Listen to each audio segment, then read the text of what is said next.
نحمده ونصلي على رسوله الكريم أما بعد فأعوذ بالله من الشيطان الرجيم بسم الله الرحمن الرحيم واعف عنا واغفر لنا وارحمنا أنت مولانا فانصرنا على القوم الكافرين صدق الله العظيم وصدق رسوله النبي الكريم ونحن على ذلك لمن الشاهدين والشاكرين والحمد لله رب العالمين رب اشرح لي صدري ويسر لي أمري واحلل عقدة من لساني يفقهوا قولي رب زدني علما رب زدني علما رب زدني علما اللهم صل على سيدنا ومولانا محمد وعلى آل سيدنا ومولانا محمد وبارك وسلم.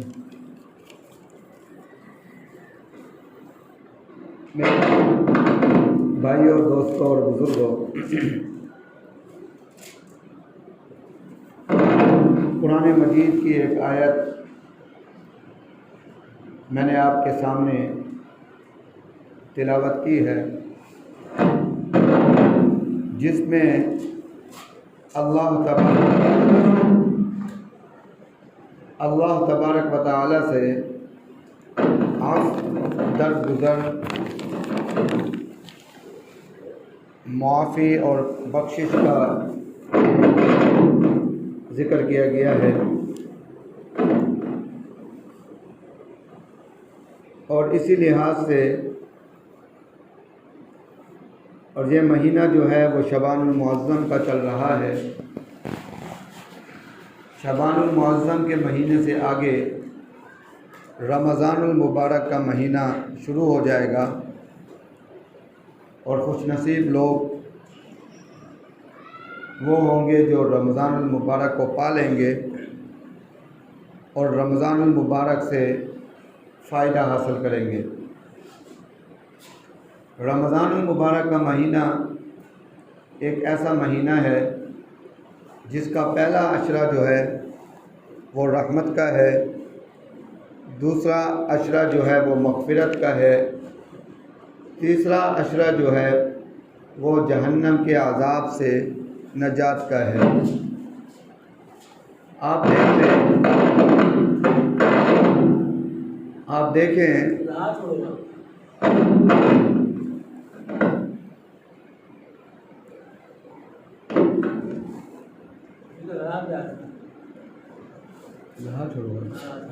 آپ دیکھیں کہ جس دن کی بھی اللہ تبارک و تعالی تعریف فرماتے ہیں تو اس میں مغفرت، بخشش کا ضرور ذکر فرماتے ہیں. تو اس سے یہ بات معلوم ہوئی کہ انسان جو ہے سب سے زیادہ محتاج اور انسان کو سب سے زیادہ ضرورت جو ہے وہ بخشش کی ہے اور مغفرت کی ہے. تو اس وجہ سے اللہ تبارک و تعالی نے اس آیت میں واعف عنا واغفر لنا وارحمنا انت مولانا فانصرنا علی القوم الکافرین کا ذکر فرمایا ہے. تو یہ بات یاد رکھیں کہ اس سے یہ بات معلوم ہوئی کہ اللہ تبارک و تعالی نے اتنی مرتبہ بخشش اور مغفرت کا ذکر فرمایا ہے. تو اس سے یہ بات معلوم ہوئی کہ انسان جو ہے وہ ہر وقت، ہر لمحہ جو ہے وہ گناہ گار ہے. تو اس وجہ سے علماء یہ فرماتے ہیں کہ انسان پر، ہر آدمی پر توبہ کرنا جو ہے وہ فرض عین ہے. ہر وقت وہ توبہ کرے اللہ سے، جب بھی اس کو موقع ملے تو اس کو چاہیے کہ وہ اللہ سے مغفرت چاہے، اللہ سے بخشش چاہے اور اللہ سے توبہ کرے. اب مسئلہ یہ ہے کہ ہمارے ذہنوں میں یہ بات ہے کہ جناب ہم تو گناہ گار ہے ہی نہیں، تو اس کے لیے ہمیں پہلے گناہ کے بارے میں سمجھنا ضروری ہے کہ گناہ جو ہے وہ کسے کہتے ہیں. تو گناہ کے لیے یہ بات سمجھ لیں کہ گناہ کی تعریف میں علماء نے یہ بات لکھی ہے کہ گناہ اسے کہتے ہیں کہ اللہ تبارک و تعالیٰ کے حکموں پر عمل نہ کرنا، اس کو گناہ کہتے ہیں۔ اور دوسری تعریف علماء نے یہ لکھی کہ نبی کریم صلی اللہ علیہ وسلم کی سنتوں کے مقابلے میں دوسرے عمل کو اختیار کرنا، اس کو بھی گناہ کہتے ہیں۔ اور تیسری چیز علماء نے یہ لکھی، بند کر تیسری چیز علماء نے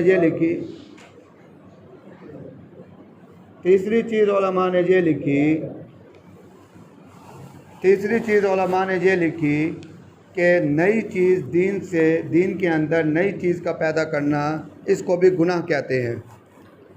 اب جب ہمیں یہ بات معلوم ہوئی، گناہوں کی تعریف کا معلوم ہوا، تو ہمیں کچھ احساس ہوا کہ ہم بھی گناہ گار ہیں، مگر ہمیں مکمل طور پر یہ احساس نہیں ہوا کہ ہم کتنے گناہ گار ہیں۔ کیوں کہ ہمارے ذہنوں میں وہ باتیں نہیں ہیں جو گناہ کی باتیں ہیں۔ تو اس کے لیے آج ہم وہ باتیں سمجھیں گے کہ کون کون سے گناہ ہیں جن کو ہم گناہ نہیں سمجھتے۔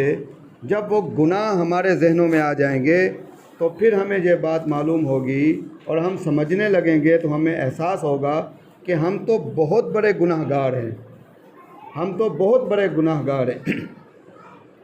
تو علماء یہ فرماتے ہیں کہ دین کے 5 شعبے ہیں، فرمایا کہ پہلا شعبہ جو ہے وہ ہے عقائد کا، دوسرا شعبہ جو ہے وہ ہے عبادات کا، اور تیسرا شعبہ جو ہے وہ ہے معاملات کا، اور چوتھا شعبہ جو ہے وہ ہے معاشرت کا، اور 5واں شعبہ جو ہے وہ اخلاقیات کا ہے۔ اب دین کے یہ 5 شعبے ہیں۔ اب پہلے شعبے سے شروع کریں گے کہ پہلا شعبہ ہے عقائد کا۔ عقائد کیا ہیں؟ عقائد یہ ہیں کہ اب ہم غور کریں گے کہ ہر شعبے کے اندر ہم گناہ گار ہیں، ہم ہر شعبے کے اندر بہت زیادہ گناہ گار ہیں۔ تو پہلا شعبہ جو ہے وہ ہے عقائد کا۔ عقائد یہ ہے کہ اسلام میں جن باتوں کو ماننا ضروری ہے، ان باتوں کو ماننا، اس کو اسلام کہتے ہیں۔ ان میں سے کسی بات کا انکار کرنا، اس کو اسلام سے نکلنا کہتے ہیں، اس کو کفر کہتے ہیں۔ جب آدمی کفر میں چلا جاتا ہے، اسلام سے محروم ہو جاتا ہے، ایمان سے محروم ہو جاتا ہے، تو پھر وہ جہنم کا مستحق بن جاتا ہے۔ تو سب سے پہلی چیز جو ہے وہ عقائد ہے۔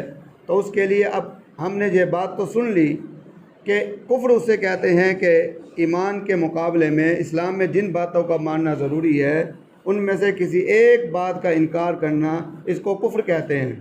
ہمیں صرف اسی کفر کا معلوم ہے، حالانکہ علماء نے 8 قسم کا کفر لکھا ہے، 8 قسم کا۔ ان میں سے جو اہم کفر ہے، جن کو ہم کفر نہیں سمجھتے، وہ 2-3 ہیں جو میں آپ کے سامنے ان کا ذکر کروں گا۔ ایک کفر جو ہے علماء نے لکھا ہے کفر سکوت۔ سکوت کے معنی ہے خاموشی کے، کہ اگر کسی کے سامنے یہ بات بیان کی جائے کہ جناب قادیانی اور مرزائی جو ہیں وہ کافر ہیں، علماء کا اس پر اتفاق ہے، مفتیان کرام نے ان کے کفر کا فتویٰ دے دیا ہے۔ اگر کسی کے سامنے یہ بات کی جائے اور اس کو سمجھایا جائے کہ یہ قادیانی ختم نبوت کے منکر ہیں، تو وہ سننے والا اور سمجھنے والا آگے سے یہ جواب دے دے کہ جناب میں نہ اس کو کافر کہتا ہوں، نہ مسلمان کہتا ہوں، میں اس پر خاموشی اختیار کرتا ہوں۔ تو علماء لکھتے ہیں کہ جو آدمی خاموشی اختیار کر رہا ہے تو یہ کفر سکوت میں شامل ہو گیا ہے، یہ بھی کافر ہو گیا ہے۔ اسی طریقے سے ہمارے ہاں اہل تشیع ہیں، جن کا ایمان، جن کے عقائد واضح ہیں، ان کے بارے میں علماء کا فتویٰ ہے۔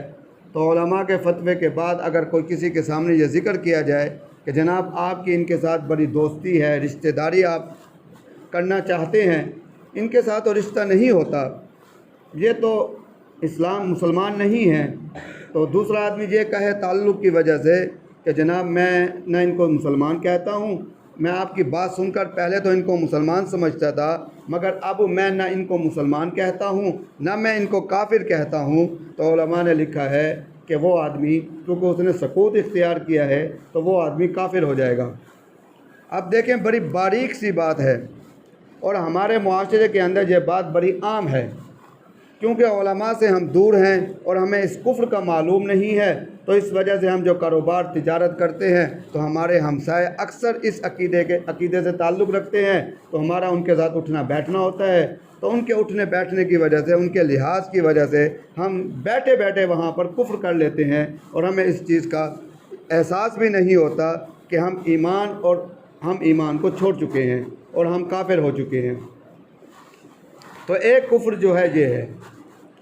دوسرا کفر جس کو کفر استہزاء کہتے ہیں، کفر استہزاء یہ ہے کہ اگر کسی آدمی نے کسی مسلمان نے دین کا کوئی مذاق اڑایا تو اس کو کفر استہزاء کہتے ہیں، وہ بھی کافر ہو جاتا ہے۔ استہزاء کے معنی یہ ہیں کہ مذاق اڑانا۔ اب ہم دیکھیں کہ معاشرے کے اندر ہم دین کا بہت مذاق اڑاتے ہیں۔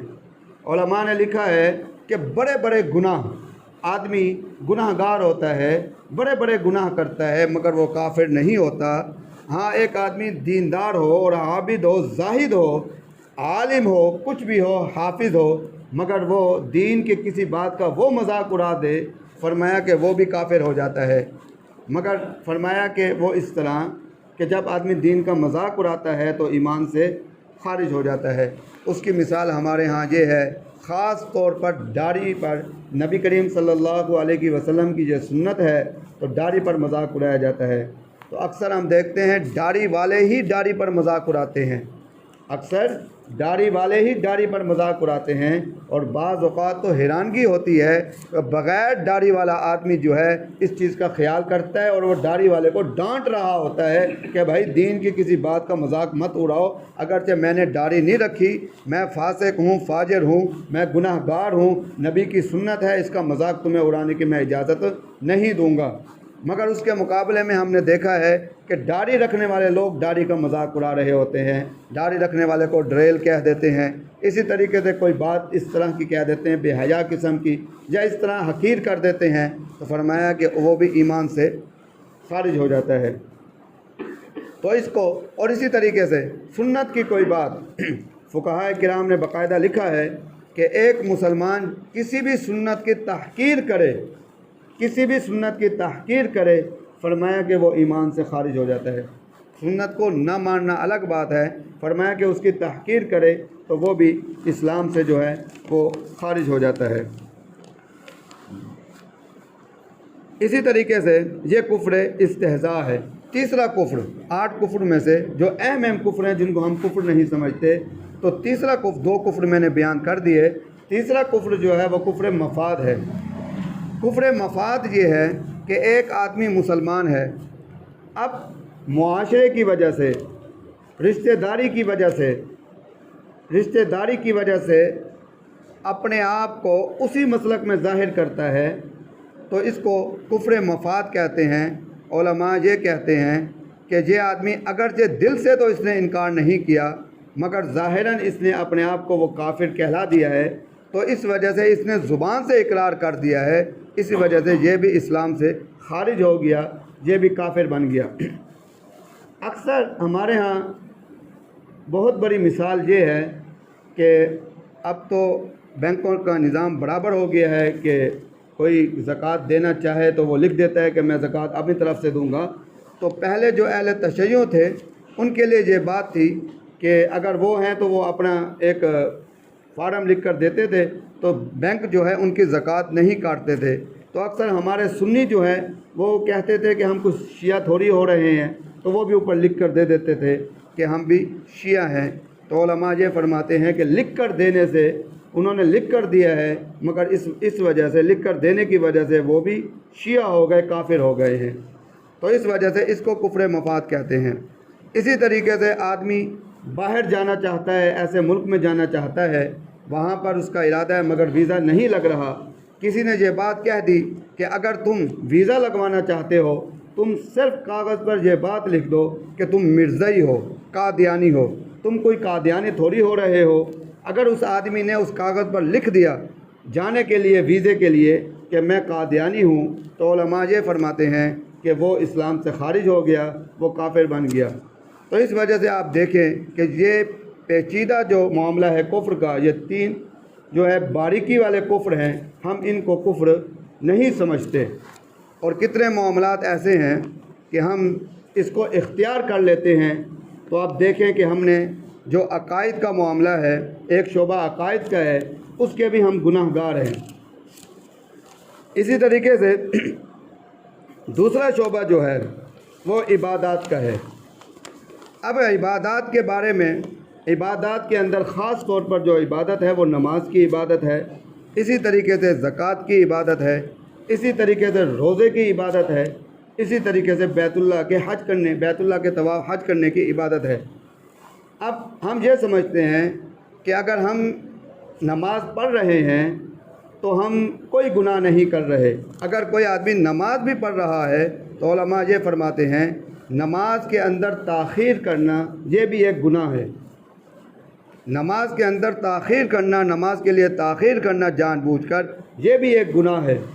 نماز کو قضا کر کے پڑھنا، دیر سے پڑھنا، یہ بھی ایک گناہ ہے۔ اور نماز آدمی سمجھ رہا ہے کہ میں نماز جو ہے وہ پڑھ رہا ہوں اور میں غلط پڑھ رہا ہوں، اس کے باوجود بھی وہ نماز اپنی صحیح نہیں کروا رہا، تو علماء فرماتے ہیں یہ بہت بڑا گناہ ہے۔ یہ آدمی جو ہے اس کو نماز کو بگاڑ رہا ہے، تو بگاڑنے کا، اس کو دین کے کام کا مذاق کرنے کا گناہ ملے گا۔ وہ جانتا ہے کہ میں نماز جو پڑھ رہا ہوں مجھے سیکھنے کی ضرورت ہے نماز، اور وہ نہیں سیکھ رہا، فرمایا کہ وہ دین کا ایک عمل کا مذاق اڑا رہا ہے۔ تو اس وجہ سے جو ہے نماز عبادات کا جو شعبہ ہے، اس کے اندر جو عبادات کے اندر سستی ہے وہ بھی ایک گناہ ہے۔ اور ہمارے ہاں تو نماز کے لیے بھی بڑی سستی کی جاتی ہے۔ کتنے لوگ ہیں جو نمازیں نہیں پڑھتے، نمازوں کو چھوڑ دیتے ہیں، تو چھوڑنے کی وجہ سے یہ دیکھیں یہ بھی ایک گناہ ہے۔ دوسری عبادت جو ہے عبادات میں سے وہ زکوٰۃ کی ہے۔ ہمارے ہاں یہ مشہور ہے کہ زکوٰۃ ادا کرنی ہے۔ بہت سارے لوگ ایسے ہیں جو زکوٰۃ ادا نہیں کرتے۔ جب وہ زکوٰۃ ادا نہیں کرتے تو وہ گناہ گار ہیں، اس پر وعید ہے، قیامت والے دن جو ہے ان پر وعید آئے گی، اور بہت ساری احادیثیں ہیں۔ بہت سارے لوگ زکوٰۃ بھی ادا نہیں کرتے، بہت سارے لوگ زکوٰۃ تو ادا کرتے ہیں مگر صحیح طریقے سے زکوٰۃ ادا نہیں کرتے، پوری زکوٰۃ ادا نہیں کرتے۔ اور یہ دو باتیں تو واضح ہیں۔ تیسری بات جو ہے جس کے لیے ہم احتیاط نہیں کرتے، وہ یہ ہے کہ بہت سارے اکثریت زکوٰۃ تو ادا کرتی ہے، زکوٰۃ تو ادا نہیں کرتی، بلکہ زکوٰۃ اپنے مگرو سے اتارتی ہے۔ زکوٰۃ جو ہے اپنی طرف سے پھینکتی ہے کہ میرے مال کی زکوٰۃ مجھ سے دور ہو جائے، بس۔ اس کے لیے علماء نے یہ بات لکھی ہے کہ جو آدمی یہ کام کرتا ہے وہ بھی بہت بڑا گناہ گار ہے۔ اس کی مثال ایسے ہے کہ بہت سارے لوگ یہ جانچ پڑتال نہیں کرتے کہ جس جگہ میں زکوٰۃ دے رہا ہوں کیا یہاں زکوٰۃ لگے گی بھی یا نہیں لگے گی۔ جس آدمی کو میں زکوٰۃ دے رہا ہوں یہ آدمی زکوٰۃ کا مستحق بھی ہے یا نہیں ہے، اس کی تحقیق نہیں کی جاتی۔ اور اکثر جو ہے میں نے دیکھا ہے دکانوں پر، اکثر جو تجار ہیں، تاجر حضرات ہیں، وہ اکثر جو مانگنے والے آتے ہیں تو ان کو تھوڑی تھوڑی زکوٰۃ دیتے رہتے ہیں۔ جو بھی کہہ دیتا ہے کہ صدقہ خیرات دے دو تو اس کو زکوٰۃ بھی دے دیتے ہیں۔ وہ اپنے مگرو سے زکوٰۃ پھینکتے تو ہیں مگر وہ زکوٰۃ ادا نہیں ہوتی ان کی، اس وجہ سے ان کا گناہ باقی رہتا ہے اور زکوٰۃ ان کی باقی رہتی ہے۔ تو اس وجہ سے ہمارے ہاں یہ بہت بڑا گناہ ہے کہ زکوٰۃ پیسہ، وہ سارا پیسہ اسراف میں جا رہا ہے۔ ہمیں اسراف کا بھی گناہ ملے گا، ہمیں اسراف کا بھی گناہ ملے گا۔ اور تیسرا گناہ علماء یہ فرماتے ہیں کہ آپ نے غیر مستحق کو جب دے دیا تو مستحق کا حق آپ نے کسی غیر مستحق کو دے دیا، تو کسی کا حق دوسرے کو دے دیا، دوسرے کو حق دینا ہے، فرمایا کہ اس پر بھی پوچھ گچھ ہوگی آپ سے، تو یہ گناہ بھی ہے۔ اسی طریقے سے عبادات میں سے ایک عبادت حج کی ہے، اور حج کے لیے دیکھیں کہ بہت سارے لوگ ایسے ہیں کہ وہ استطاعت بھی ہے، حج کے لیے استطاعت بھی ہے حج جو فرض ہوتا ہے وہ استطاعت پر ہوتا ہے، خرچے پر ہوتا ہے، کہ جس کے بعد آنے جانے کا خرچہ موجود ہو اضافی، تو اس کے لیے حج اس پر فرض اور واجب ہو جاتا ہے۔ تو بہت سارے لوگ ایسے ہیں جو بالکل نظر آ رہے ہیں کہ ان کے پاس مال بھی وافر ہے، مگر پھر بھی وہ حج نہیں کرتے، اس وجہ سے کہ اپنی مصروفیات کی وجہ سے۔ ان کا کہنا بھی یہی ہے کہ جی میرے اوپر حج جو ہے فرض ہے، مگر میں کیا کروں، میرے پاس فرصت نہیں ہے، تو وہ آدمی بھی گناہ گار ہے۔ اسی طریقے سے اس کی اور بھی مثالیں ہیں، مسجدوں کو غیر آباد کرنا۔ اب مسجدوں کو غیر آباد کرنا، اب ہر آدمی یہ کہتا ہے کہ جناب مسجدوں کو غیر آباد کرنا ہم کہاں کرتے ہیں؟ تو مسجدوں کو غیر آباد کرنے کے بھی بہت سارے طریقے ہیں۔ مسجدوں کی بے ادبی کرنا، مسجد میں شور شرابہ کرنا، مسجد کے امام کے ساتھ ہر وقت بحث مباحثہ کرنا، یہ سارے طریقے، مسجدوں سے ناراض ہو جانا، دور بھاگ جانا اور جا کے جگہ جگہ پر شکایتیں کرنا، یہ سارے طریقے مسجدوں کو غیر آباد کرنے کے ہیں۔ تو اس پر بھی علماء نے کہا کہ آدمی جو ہے گناہ گار ہوتا ہے، تو اس سے بھی اپنے آپ کو بچائے۔ یہ مختصر تھا عبادات کے بارے میں۔ اب تیسرا جو شعبہ ہے وہ ہے معاملات کا۔ تیسرا شعبہ جو ہے وہ ہے معاملات کا۔ اب دیکھیں، عقائد، پہلا شعبہ عقائد کا ہے، اس کے اندر ہمیں یہ بات معلوم ہوئی کہ ہم گناہ گار ہیں، وہ گناہ ہیں جس کا ہمیں معلوم بھی نہیں ہے۔ دوسرا شعبہ عبادات کا ہے، عبادات کے اندر بھی ہم دیکھیں ہمیں نظر یہی آتا ہے کہ ہم گناہ گار ہیں۔ اب تیسرا شعبہ جو ہے وہ معاملات کا ہے۔ معاملات یہ کہتے ہیں کہ آپس میں لین دین کو، یہ معاملات ہیں۔ اب ہمارے ہاں یہ بات مشہور ہے کہ جناب جو آدمی، اب سب سے معاملات کے اندر سب سے اہم چیز، سب سے بڑی چیز جو حرام ہے وہ سود ہے۔ اور سود کے بارے میں ہمارے یہاں کچھ لوگ تو ایسے ہیں وہ سود کو مانتے ہی نہیں ہیں، اور کچھ لوگ ایسے ہیں وہ سود کو حرام تو مانتے ہیں، ماننے کے باوجود اور سود کو اختیار کرتے ہیں اور وہ حرام چیز کو اختیار کرتے ہیں، تو وہ جو ہے گناہ کبیرہ کرتے ہیں۔ اور ہمارے ہاں صرف یہی مشہور ہے کہ سود کو جو اختیار کرے گا وہ گناہ گار ہوگا۔ مگر سود کے لیے یہ بات یاد رکھیں، سود کے لیے اللہ تبارک و تعالی نے قرآن مجید میں فرمایا کہ سود لینے والا، سود دینے والا، سود لکھنے والا اور سود کے گواہ بننے والے، یہ سارے برابر کے شریک ہے گناہ کے اندر۔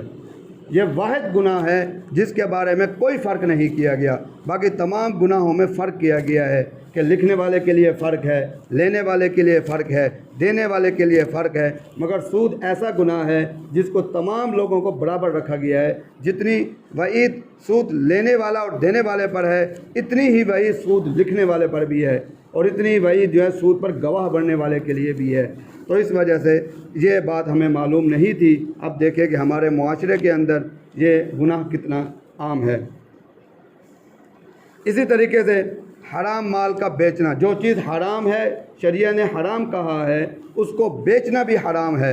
ہم چیز کو تو حرام سمجھتے ہیں مگر اس کی خرید و فروخت کو ہم حرام نہیں سمجھتے، وہ بھی ایک بہت بڑا گناہ ہے۔ اس طریقے سے گناہ ہے جس طریقے سے اس کو استعمال کرنا، اس کو پینا حرام ہے، اسی طریقے سے اس کو بیچنا بھی حرام ہے۔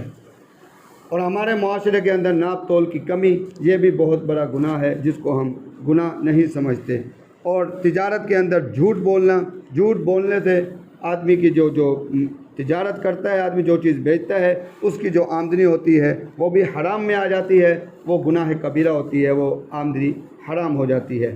تو اس کو ہم روزانہ تجارت کرتے ہیں، روزانہ جھوٹ بولتے ہیں، ہم اس کو گناہ نہیں سمجھتے۔ اسی طریقے سے معاشرت، چوتھا شعبہ جو ہے وہ معاشرت کا ہے۔ اب معاشرت کے معنی ہے رہن سہن، رہنا۔ اب ہم جب رہتے ہیں تو اکٹھے مل کر رہتے ہیں، ہمارے ساتھ والدین بھی ہوتے ہیں، ہمارے ساتھ ہماری اولاد بھی ہوتی ہے، ہمارے ساتھ ہماری بیوی بھی ہوتی ہے، اسی طریقے سے پھر گھر کے ساتھ گھر جڑا ہوا ہے، ہمارے ساتھ رشتہ دار بھی، ہمسائے بھی ہوتے ہیں، پھر تعلق جڑا ہوا ہے، ہمارے ساتھ رشتہ دار بھی ہوتے ہیں، اسی طریقے سے پھر اللہ کی اور مخلوقات بھی ہوتی ہے، بلیاں بھی ہیں، کتے بھی ہیں، چوہے بھی ہیں، اسی طریقے سے اور بہت ساری مخلوقات ہیں جو ہمارے ساتھ رہتی ہیں، ہمیں نظر آتی ہیں، تو اس کے لیے اس کو معاشرت کہتے ہیں، رہن سہن۔ اب ہمیں پچھلی 3 شعبوں میں معلوم ہو گیا کہ گناہ کون کون سے ہیں، جو مختصر ہمیں یہ بات معلوم ہو گئی۔ معاشرت کے بارے میں علماء یہ لکھتے ہیں، اللہ کی مخلوق کو